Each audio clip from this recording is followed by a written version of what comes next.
In this tutorial, we're going to have a look at some of the techniques that can be used to edit and manipulate audio events on the timeline. We can see here that there are two audio events on the timeline, and this is what they sound like. So there's the first sound and the second.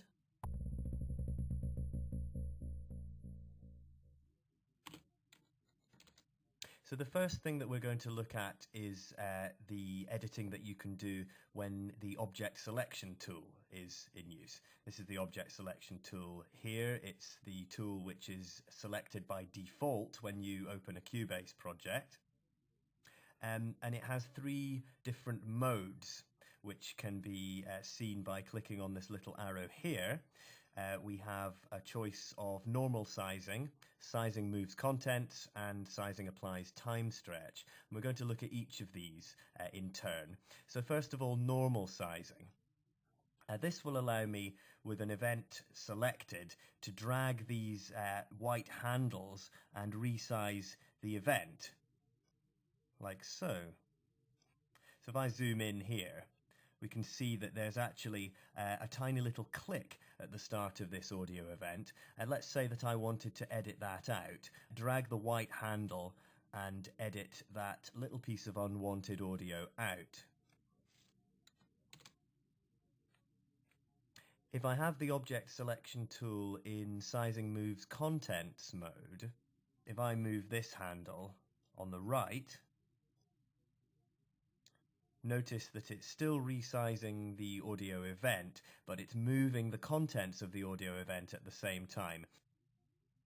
The third mode in which I can use the object selection tool is sizing applies time stretch, and this is rather different from the other two methods. If I select sizing applies time stretch, then when I resize an audio event, it will actually stretch or compress the audio in time so that it matches the new length of the event. As a demonstration, if I drag this handle here so that the event is longer, notice that it has actually time stretched the sound so that it's now longer.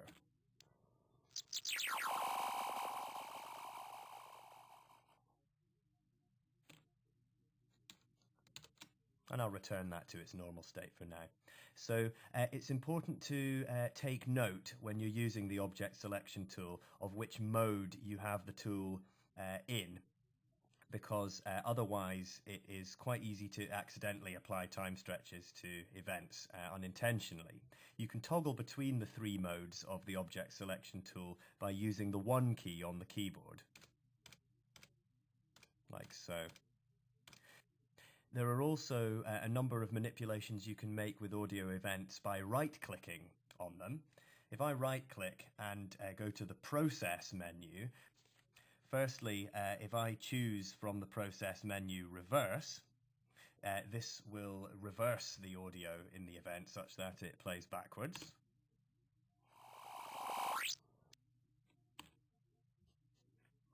I can also, from the same menu, right-click, Process, choose to pitch shift that material. So if I select this option here, this will allow me to shift the pitch by a number of semitones.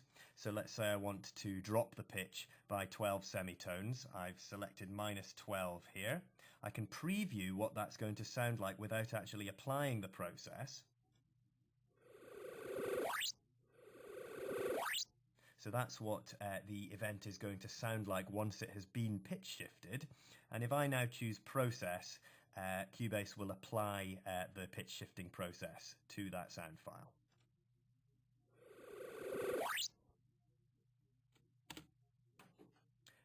From the same menu, I'm going to use this event this time. I can right-click, go to the Process menu and choose Normalize.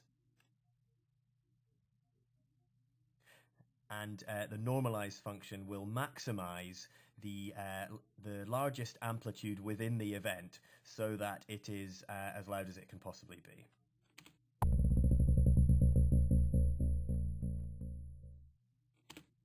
Notice also that each event, as I select it, has a number of handles. Now we've already looked at the white sizing handles.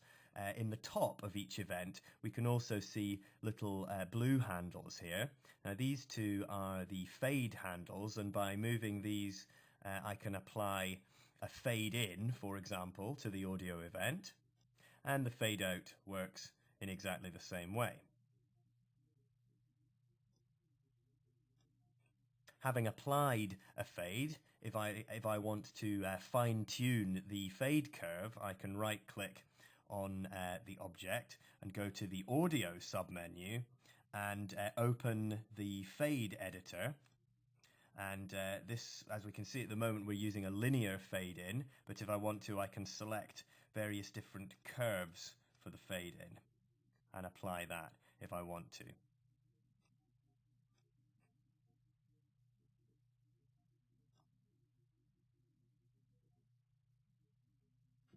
The blue handle in the middle is a volume handle, which can be used to adjust the overall volume of the event.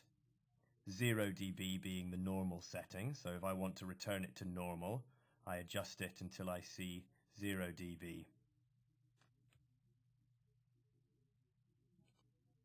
If I select the Draw tool, this will allow me to draw in a more complex volume curve for the event. So in this case, I could adjust the level dynamically over time.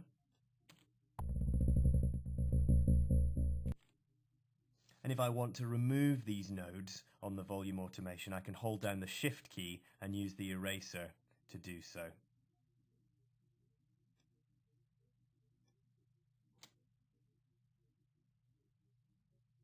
So far, we've looked at processes which you can apply to one audio event.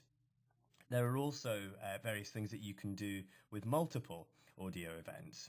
So let's say I'll just adjust this slightly.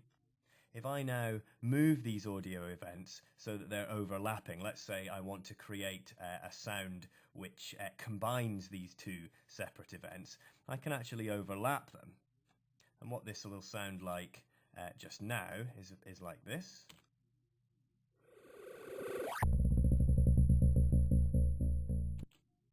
So I have the beginning of the sound with this event and the end with this. When the events are overlapped, if I press the X key on the keyboard, I can apply a crossfade between those two events. This means that as this event fades out, this one will fade in, thus making the transition between the two events more smooth.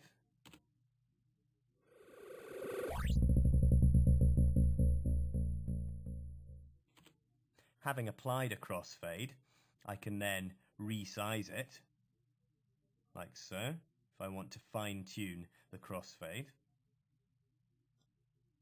And I can also right-click, visit the Audio menu as before, and open the Fade Editor if I want to fine-tune the crossfade with different fade curves. I can also use the Split tool if I want to split an audio event up into several individual audio events. So having used the Split tool, I can now treat these portions of the original audio event as separate events in themselves. And of course, I can copy and paste these individually now. I can also use the Glue tool if I want to stick two events back together again so that they can be treated as a single event. I'm going to undo all of that. And once I'm finished, I can select an area of the timeline and bounce down my completed composite sound effect into a single sound file by visiting the File menu and choosing Export Audio Mixdown. The process is described in more detail in a different tutorial.